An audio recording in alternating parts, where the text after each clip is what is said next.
I now call on Graeme Pearson to be followed by John Finney. 5 minutes. Thank you, Presiding Officer. First of all, can I acknowledge your Convener of Justice Committee's very even-handed account of the work done by the committee in the last couple of days. She's quite right, the Minister knows this is a short bill, but today has demonstrated the big issues that lie behind the words on the paper. Legislation worthy of enforcement demands proper public scrutiny and a review by members of this Parliament in order that we can give a knowing consent and an authority to laws worthy of enforcement. The Minister relies on the authorities to support her position, but I've seldom heard those in authority declining what appears to be additional powers. In the context of anti-sectarian legislation, the Justice Committee on behalf of this Chamber have spent 2 short sessions to take evidence, debate complex issues and review proposals deemed a priority by government. That process has been sobering. It demonstrated starkly the frustrations faced by those members of the public and others already referred to in trying to feed into our considerations.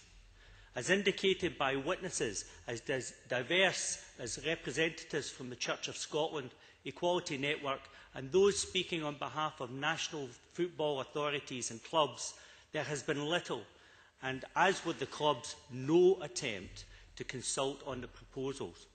One witness recorded that, in their opinion, this was a course of action unheard of before. There is a view that failing to give the general public the opportunity to properly consider the bill over a reasonable period means that the community could have no sense of ownership or confidence that the bill could deliver in regard to its stated aims.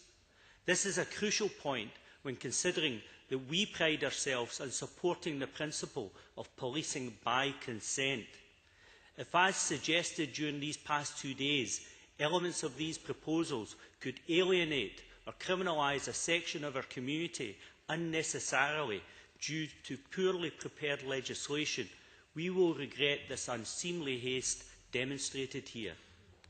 Others in this debate have demonstrated the weaknesses in the bill, but it is striking that only the government and those who will be tasked with enforcing the legislation on their behalf have spoken with enthusiasm in support without acknowledging criticisms. Academics Dr Sarah Christie and Dr David McArdle left us in no doubt, reinforced by the Law Society of Scotland, that the current legislation, more effectively enforced, was in their view a more appropriate response. Fewer than 130 football banning orders are current after 4 years of prosecutions. In my opinion, that indicates a lack of universal commitment in regard to our current difficulties. Indeed, it was opined by one of the witnesses that elements of our justiciary view banning orders as a regime developed down south, and I quote, developed down south to deal with a peculiarly English problem, an English Act with a kilt on it. It has limited utility in Scotland. I think not. Our witnesses gave of their time and energy at very short notice to offer their views, and many more individuals, by means of email and submissions, reported their grave concerns that a police officer in the heat of action would be required to identify the difference between an offence under this Act as opposed to an example of a joke, proselytising, free speech or satire, all in the glare of media and likely crowd attentions. It's a tall order for anyone. As a result, we now have 2 Christian organisations going to court in an attempt to prevent progress in this bill. The evidence from football clubs stated that in spite of attending a highly publicised summit, the announcement of the bill came as a surprise. They were only briefed in connection with the proposal a week before the legislation is due to become law, immediately before our Justice Committee meeting. A government displaying cavalier disregard for basic principles creates danger. It is wisdom and prudence we require, not tough talk and grandstanding. The vast majority of football supporters deserve to be treated with respect.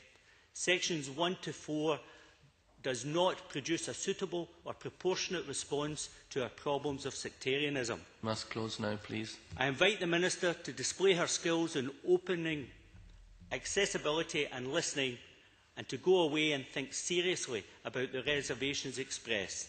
The Federation indicated the financial memorandum was well off the mark.